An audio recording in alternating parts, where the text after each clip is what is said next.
Okay, good afternoon to all the Form 5 students of 2021 batch. I'm really sorry that this morning's presentation contains some glitches. I know that a lot of you are trying to get into it, but you can't go in because of the limited capacity of Google Meet. And the other problem is the internet line lagging over at my side. Okay, so my apologies for that. Okay, so as I promised, I'm going to re-record the whole session or the whole lesson this morning. So basically, what happened is that I've given you a briefing on the syllabus, your new Form 5 KSSM syllabus, as well as the new SPM format. Okay, so let's get started. All right, let me present screen first. Okay, so if you have gone into your Google Classroom, all right, so please make sure you use this particular code 6GZ57WC to join the Google Classroom. Okay, and after you have done that, you can click onto classwork. Now, over in classwork, you would be able to find the materials that you need. So first, you have the textbook. I know a lot of you are asking, what about the textbook? So here they are. Okay, so you have basically the whole textbook itself for Form 5. I've also uploaded the textbook for Form 4 in case you need it for revision purposes. And I've also uploaded the first 2 units of the Form 5 textbook. So basically, if you download the English Download B Plus.pdf, you do not need to download the Unit 1 anymore because they are inside the English Download B Plus.pdf. All right, the problem is that this particular file here, English Download B Plus.pdf, is quite large. So those of you with limited capacity, limited storage on your gadget, you might have difficulty um, storing or downloading this into your device. So if that's the case, I would suggest that you download the textbook unit by unit. So I've uploaded the first 2 units first. Okay. All right. So over here, you are going to get the document for your overview of the KSSM Form 5 English. All right, the new syllabus. So first of all, I'm going to show you what is the difference between your KSSM Form 5 as compared to the other forms. Okay, so here we go. Hold on. Yep. All right. As you can see, at the Form 5, you're supposed to perform at a higher level as compared to when you're in Form 4, Form 3, Form 2, and Form 1. So what is A2, B1 stands for?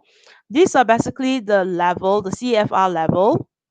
All right. So if you did not realize it, our English curricula in Malaysia is being aligned with the CFR framework. Okay, CFR stands for Common European Framework of Reference.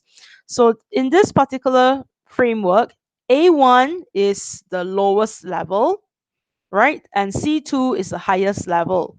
So by the end of Form 5, you're supposed to be somewhere at a high B1 level, which means you're moving towards the C1 and the C2 level. Okay, so here are the differences if you can look at it. Now, in Form 4, you're only expected to be able to understand listening text um, of familiar topics, whereas in Form 5, you're expected to be able to understand listening text of familiar topics as well as some unfamiliar topics. So they could be on topic that you do not, or a student of from a typical student from 5 would have no knowledge of. So it could be topic about a shark attack, for instance. Okay, so again, the understanding here is divided into two. You have the understanding of the main ideas as well as understanding of specific information and details. All right. Now, at a Form 5 level, you are also expected to be able to recognize independently attitudes or opinions in extended text on a wide range of familiar topics and some unfamiliar topics. Okay. So it's not just read the text by itself, but you need to be able to understand the attitudes and opinions behind it. Okay. Now, when there's no learning standard indicated, it means that you're expected to have achieved this particular standard already. Okay, so it's no longer relevant at the Form 5 level because this particular learning standard of understanding longer sequences of classroom instructions has already been covered in Form 3 when you set for your PT3. Okay, the same goes for understanding meaning in a variety of familiar contexts. You're supposed to be able to do that when you're in Form 4. So in Form 5, of course, if you're able to do it in Form 4, you should be able to do it in Form 5 as well.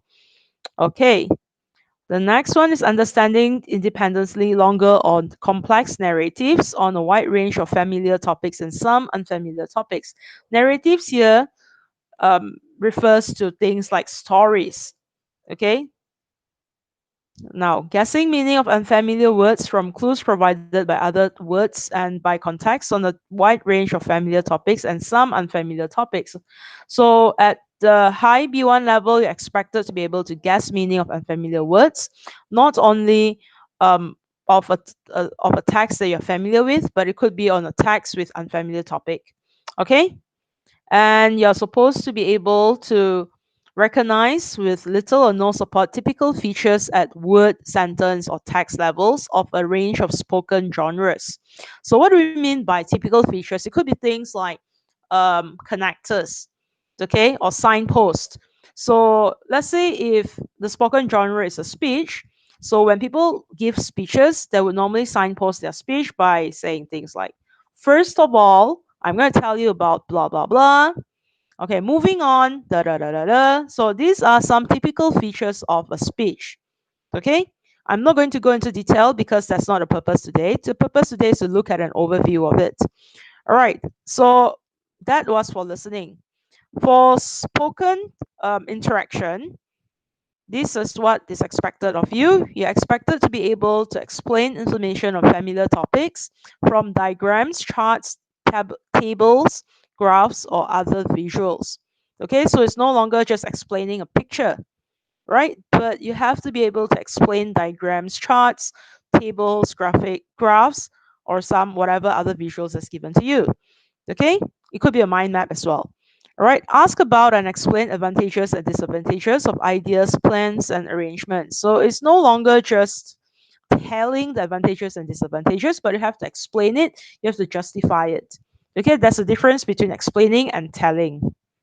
All right, so moving on. At a Form 5 level, you're also expected to be able to explain and justify plans and ambitions. So you don't just say, all right, this weekend I'm going to stay at home and cook dinner for my family. You need to justify why you want to do that. So you could justify by saying things like, because of the COVID-19 pandemic, I could not go out and my family have not eaten a good meal for a long time. So I plan to spend some time to cook a good meal for my family. It could be something like that. Okay. So you need to justify, not just to plan it. Okay. Not just to explain the plan. All right. At a Form 5 level, you're also expected to be able to explain and justify the point of view of classmates or other people. So, not only to explain your own point of view, but you're supposed to be able to explain the point of view of other people. So, it could be like your classmates have said something, right? And it doesn't sound very clear to other people. So, you might want to help to explain whatever your classmates have said. Okay.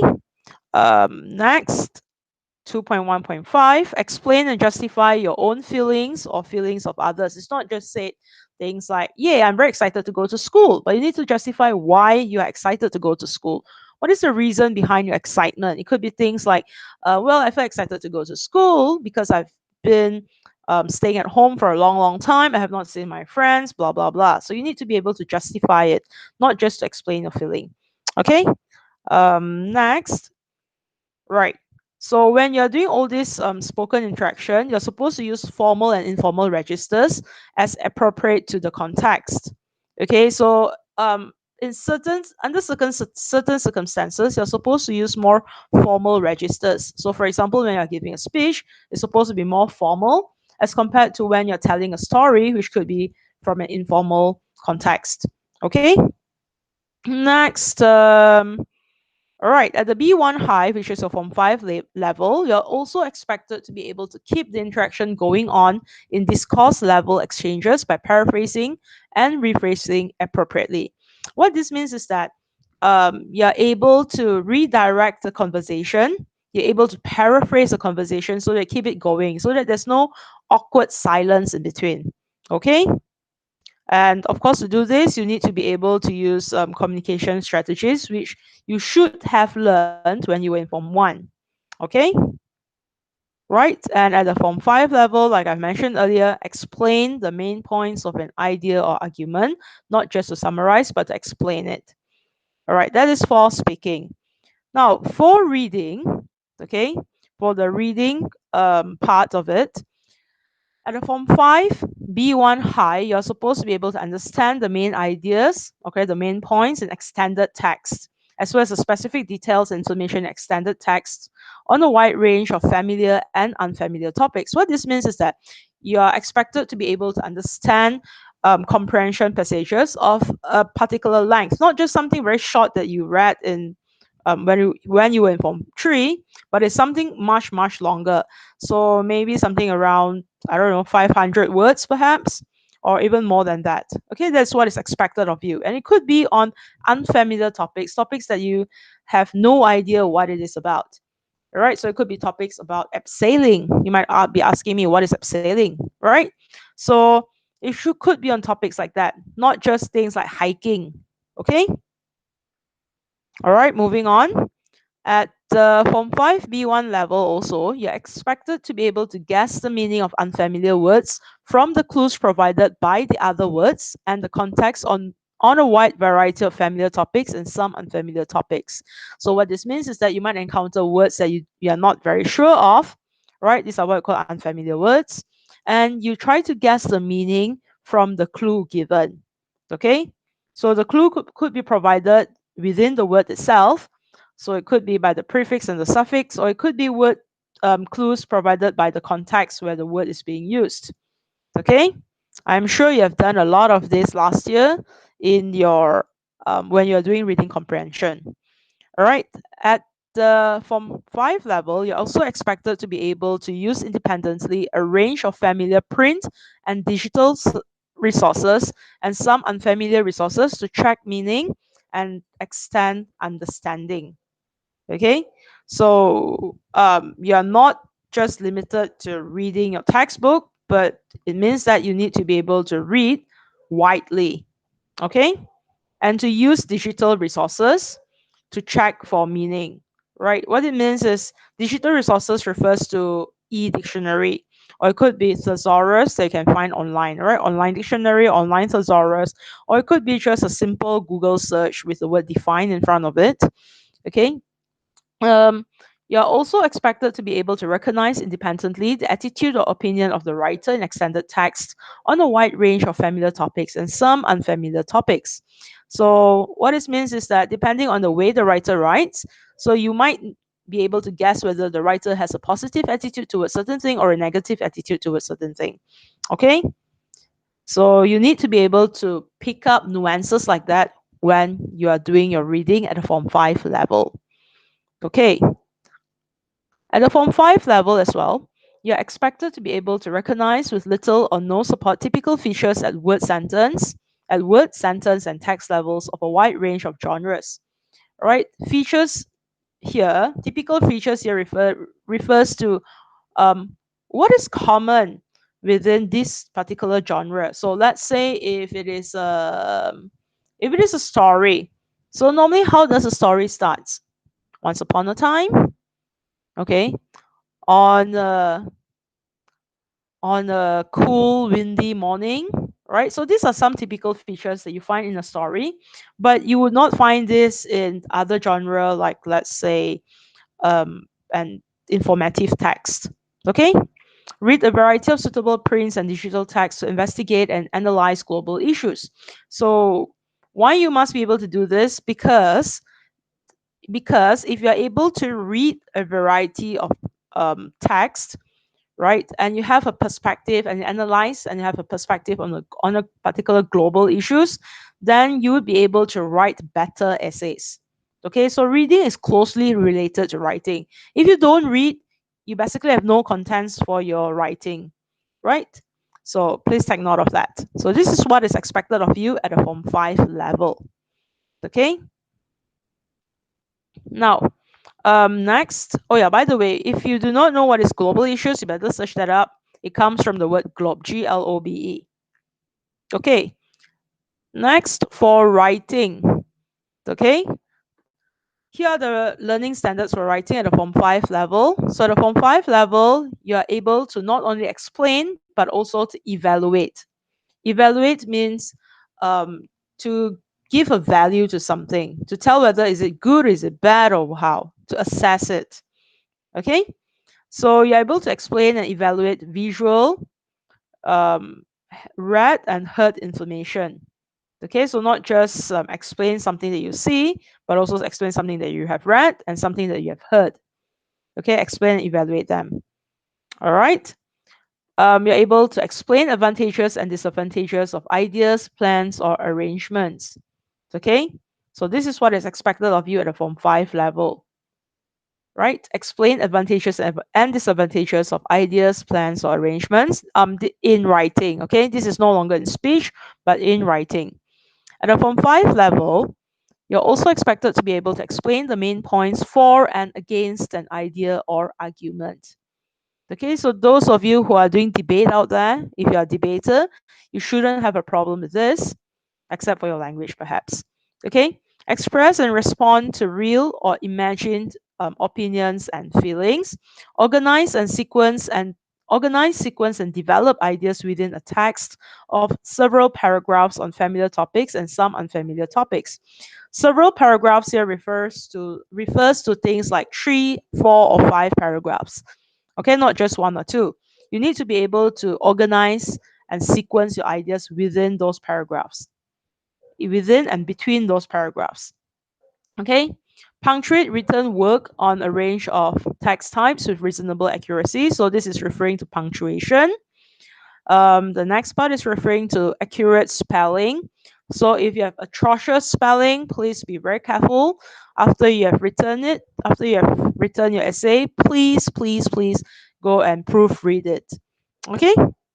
Produce a plan or draft and modify this appropriately independently. So what this means is that, let's say you produce a first draft. Your teacher give you some feedback by telling you things like, I don't think this point belongs here. I think these points belong somewhere else. So you, based on that feedback, you're able to modify your essay. Okay, this is what it means by plan, draft, and edit work appropriately. Right. So you do not depend on the teacher to correct every single mistake for you. So your teacher might tell you things like, I think you have a problem with a subject verb agreement. Please go through them. So the teacher is not going to highlight every single subject verb agreement in it. So you need to be able to read through your essay and amend it or edit it yourself. Right? This is what it means by modify this appropriately depending on the feedback given. Okay? Use formal and informal registers appropriately to the target audience in the most familiar and some unfamiliar situations. Again, your writing task will contain informal genre as well as formal genre. Informal genre could be things like writing uh, an email to a friend. So that would use informal registers. Formal a formal text could be things like write a report to your principal. So that would be using the formal registers. Okay. All right. The literature in action part, you can read it yourself. So basically, this is what happened for literature in action. Basically, literature in action is not really tested in your SPM per se, but it could be tested in the reading comprehension part in the form of reading passages. I don't know. Okay, so go through this yourself. All right, so that's it for the curriculum framework. Now, the DSKP here referring to what you're supposed to be able to do for you to get particular band for your PBD, your Pentaksiran Bilek Jaja, or your classroom-based assessment. Right, so I'm just going to run through one or two of it with you. So if you are still not aware, okay, you are given band for your PBD, Pentaksiran Bilek Darjah. So which means that your grading is not does not only come from your final exam or from school examination, but there's also a separate grade given based on your work, your normal classroom work. Okay, where is it? Hold on, yeah. Okay, so here it is. So what you're expected to do in terms of listening at the Form 5, let's look at Band 6. That is the highest band. Okay, Band 6 level. You're able to understand the main ideas, specific details, attitudes, or opinions independently in extended text by responding spontaneously and clearly to given tasks with ease. Can understand longer, more complex narratives on a wide range of familiar topics by responding to given tasks in your own words at all times and guess the meaning of unfamiliar words effectively. Can recognize typical features at word, sentence, and text levels on a range of spoken genres independently with ease. Can guide others in a given task. Okay, so if you're able to do all these things, then you deserve a band 6, right? But if you're not able to do some of it, then your band would drop to a band 5 or a band 4 or even a band 3, band 2 or a band 1. Band 1 is the minimal understanding, so it's the minimum of everything. Okay? So you can go through that for all the other 3 skills. Now, what is important is your SPM format. I'm going to show you or run through with you your SPM format so that in case you want to buy any reference book or workbook or extra drills, make sure you get the books that is aligned with the SPM 2021 format, not the old SPM 2020 format. They are totally different. Okay? All right. You can read this yourself. Okay, another important thing that you must take note is that for your SPM 2021, you have 4 papers: paper 1 reading, paper 2 writing, paper 3 speaking, and paper 4 listening. And all these 4 papers they have the same weightage. So although they have different marks in total, right? But it's converted to the same weightage. So your reading paper is 40 marks, but at the end of it, it's converted to 25%. Your writing paper 60 marks is converted to 25%, and so on. And the percentage here will add up to 100%, which will be your final marks or your final grade. Your final marks, which will determine your final grade for your English. Okay. Another important point to note is the time frame given. Now, for 40 questions on reading within 1 hour 30 minutes is not an issue, right? Speaking task shouldn't be an issue unless you do not know how to speak English at all, right? 40 minutes for 30 questions for listening is not really an issue because it's kind of like guided. The time frame is kind of like guided by the audio being played. Okay. The problem is with your paper 2 because in your paper 2 writing, if you notice, you have to write 3 essays, right? You basically have to answer 3 writing tasks. Okay, question 1, question 2, and question 3. Right? For question 3 or part 3, there's 3 questions, you only choose 1. And if you notice, they're all of equal weightage, same marks, 20 marks, 20 marks, 20 marks. Right? So you cannot just say, okay, I don't want to answer part 1, I just want to answer part 2 and 3. Right? Because if you do that, you are going to like automatically lost 20 marks already. Okay? And notice the time frame is 1 hour 30 minutes. So if you spend too much time on one of the question, you would not have enough time for the rest. 1 hour 30 minutes for 3 essays is actually quite tough unless you know how to manage your time properly.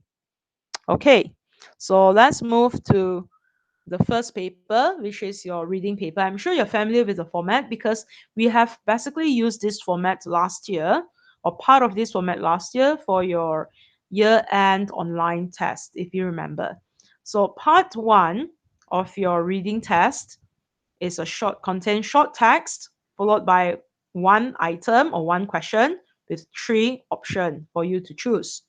So you have to read carefully, make sure you do not um, misread or you do not misunderstand the text, or you do not, okay, just read on the surface level. You must read in between the lines at times. Okay, so this is part one. There are 8 questions. Now for part two, hold on. For part two, it's basically a closed text. So you are given an extended text, or not really that extended, but you're given a text of a particular length, and there are some words being taken out, being removed. So you have to fill in the blank. Of course, you do not fill in the blank with anything you like. So you fill in the blank by choosing one of the answer option given. Okay? And this is where your grammar and your vocabulary is being tested. Okay. Part three is where you read an extended text. So it could be a narrative. You read an extended text and answer comprehension questions. Again, it's multiple choice, 4 option multiple choice. Don't think that multiple choice is easy. It could be difficult because there are some answer options which are quite similar to each other. Okay? So if you have not tried this out last year during the mock test, I suggest you try it out now. Okay. Part four, it's a killer for most people because you are now, they don't just remove one word, they remove one whole sentence, and you have to read through the sentences given and put them back in. Okay, there are 2 extra sentences. So how do you know which sentence to fit in? Number one, you have to look at the context. Number two, you have to look at the grammar. Okay, and number three, the connectors might help you out as well. Right? If you are good with essays, which means you are good at cohesion and coherence, then part four shouldn't be a problem for you.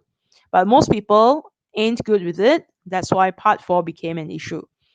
Right. How do you practice for this? Read more. The more you read, the more you're able to internalize how the language is being used in an extended text. Okay? Okay. And part five should be easy, right? It's like one whole text containing small text. All right. So let's say this is what Shah said. This is what Julie said. Okay. C is what Hock Lim said, and so on. Right. And then you're given 2 parts. The first part is where you have the items describing one of those people, right? One of those little text. So you have to write down which paragraph is it. Is it that contains such a statement? Of course, it wouldn't be lifted. The statement is not something directly you can find. Hey, it's that. It's not that type, but it's a kind of statement whereby you need to read, understand it, and you say, yeah, this is the same meaning. Okay, that's how you find the answer for this. All right, and the last part of it is where you have to fill in with no more than one word from the passage for each of the blank.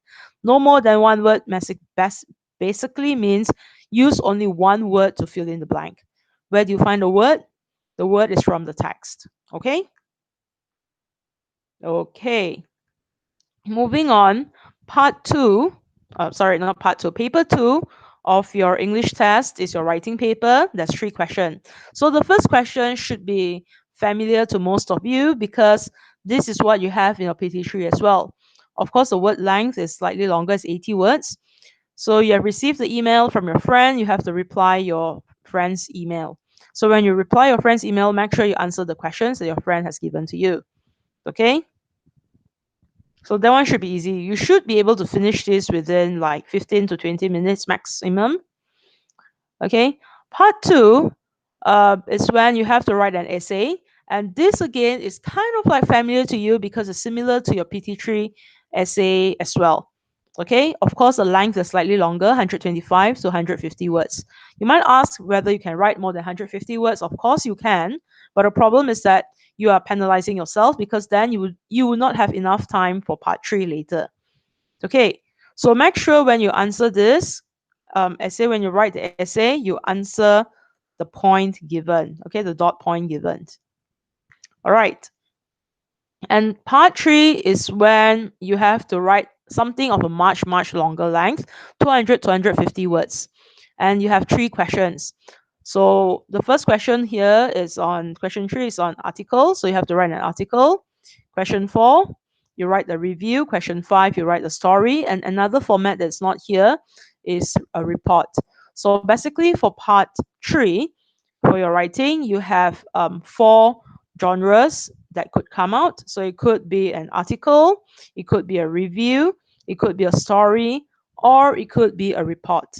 Okay? Now, if you do not know where to get all those formats, please look at your full blast, because the full blast basically contain all the 4 formats that I've just mentioned, all the 4 writing types that I've just mentioned.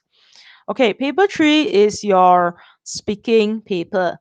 So what happened is that you are in pairs, so which means you're in 2, and then there's 2 of you, and then there are 2 teachers. So your subject teacher will be your interlocutor. So let's say if I'm the English teacher for 5C, so I will be the interlocutor, and another teacher will be the examiner. Right? The examiner wouldn't say anything. The interlocutor is the one who's going to ask you a question. So you have to respond to the interlocutor. All right, candidate A, candidate B refers to you people. Right? So this is what they're going to say, blah blah blah, and this is what you're going to see. Right? So candidate A would get something like this, and then you need to tell. And after that, there'll be a question given to candidate B. Candidate B will get a different question. All right, talk about it, and then a question will be given to candidate A in response to this particular topic. And then you have another part, okay, whereby you are given a mind map and you have to discuss the issue. Like the issue here is, why do people shop online? Okay, so you need to discuss this, right? Um, oh, before I forgot, that's basically this part 3. Part 1 of your speaking test is more or less like an interview. You know, the kind of thing like people ask you like, what is your name? Where do you live? What do you like to do during your free time? You know, simple questions like that. Okay, so it shouldn't be difficult for you. All right, part 4 is your listening paper. So questions 1 to 7 contain 1 recording for each question. So you will listen to 1 recording twice, and then you have the question. Right? Then you listen to another recording twice and you answer the question given. Okay? Part 2 is when you listen to an extended text. Right? So somebody talking about his experience of skateboarding, for instance. You blah blah blah blah blah. You listen to it twice, and while listening to it, you have to answer questions 8 to 15. Okay? So please train your listening skill by listening to um, news on the radio or even watching television news. Right? Listening to news is the best way for you to train your listening skill, because number 1, the English in the news are kind of like standard. They are not the type of English that you find in certain movies. Okay? Now, part 3 is when you listen to 5 short extracts, and the 5 short extracts will be played like all together, right? There wouldn't be any long pause for you to look for the answers in between the extract. And you will need to match the speaker to the statement given. Okay, so let's say if you think speaker 1 says, don't let others make your don't let others make your mind up for you. If you think speaker 1 says that, then you write down C in the space given. Okay? And part four is slightly more interesting. It is a closed passage, but it is not just any closed passage. So what you need to do in part 4 is you need to be able to listen to the text, and then you have to read the text at the same time. The reading text is basically a paraphrase of the listening text. And while listening to it, you need to fill in with no more than 1 word. And where do you get the word? Is usually from the listening text itself. All right, no more than 1 word means 1 word only. All right, 1 word only in each blank. Okay, so that's it for your SPM 2021 format. It's not that difficult. Okay, the difficult thing is when you don't do it, you don't practice constantly, you don't study, you don't read, you don't listen. Okay, now here is your task for today. Click on lesson 1, needs analysis. What you need to do first is to test your level of English grammar vocabulary by clicking on the link here.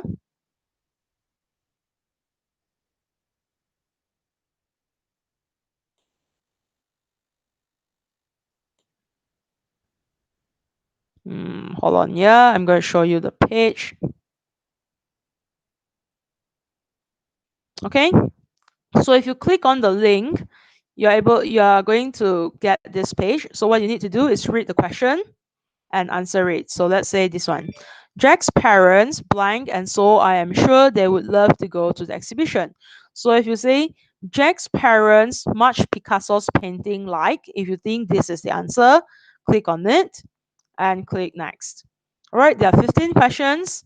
It should take you around 10 minutes to finish this. Of course, if it takes you longer time, by all means take a longer time, but make sure you finish this within one sitting. And after you have finished it, you will get this grade. Hold on. Now, after you finish it, this is what you're going to get. Okay, after you finish this, you're going to get your result. So this is how your result will look like.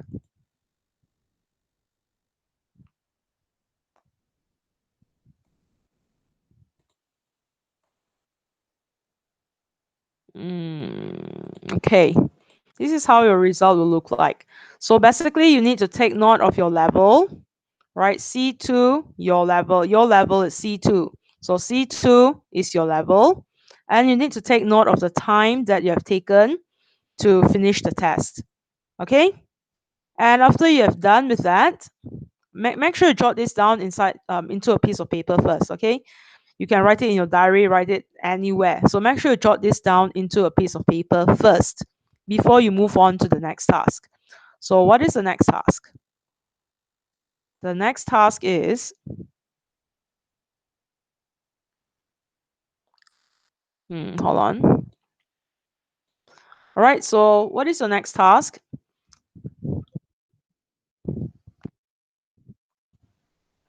Your next task is this.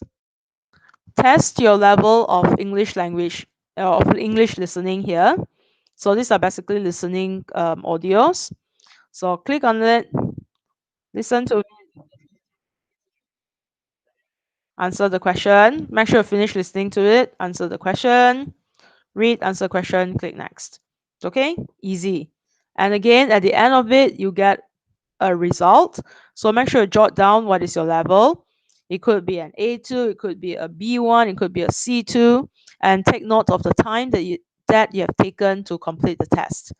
Okay, and once you're done with that,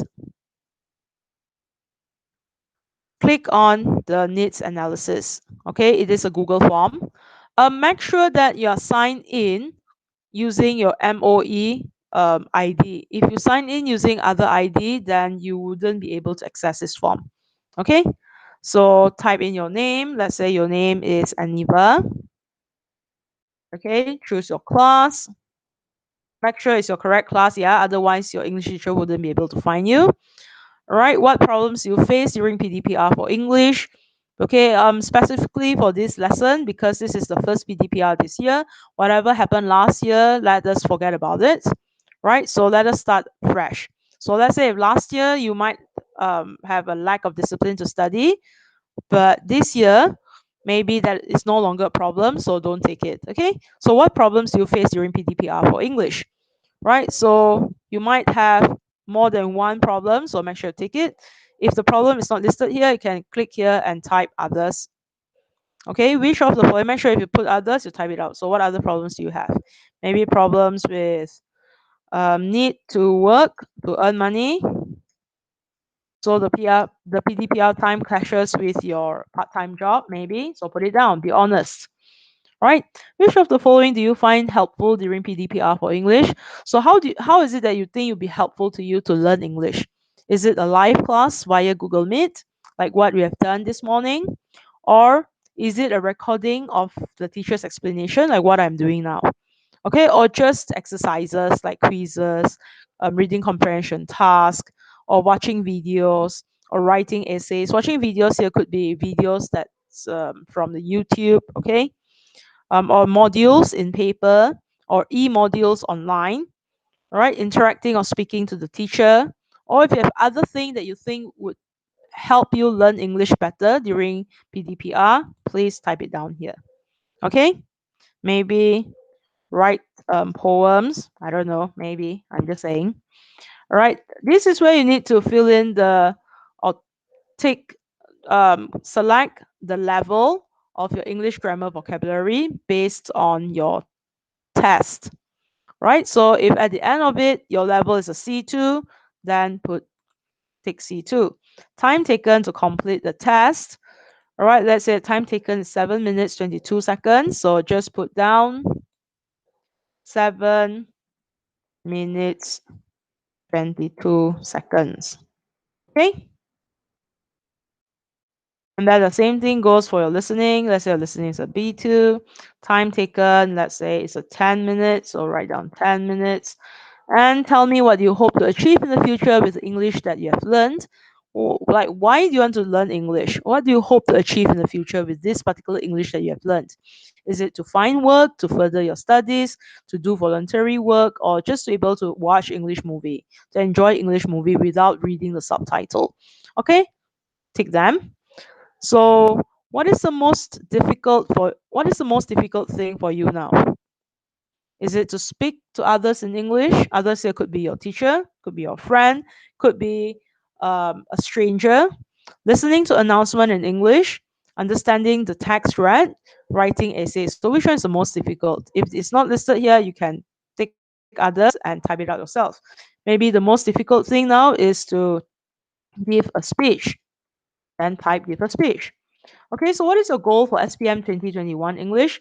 Do you just want to pass the exam, or do you want to be able to get an A plus? I don't know.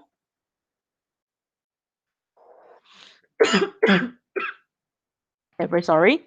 Now, what other things do you want your teacher to know? Maybe you want your teacher to know that you're excited to come back to school. All right, I'm excited to okay, or you're excited to be able to do PDPR. All right, I'm excited to join online class. Okay, up to you. Then you click the submit button.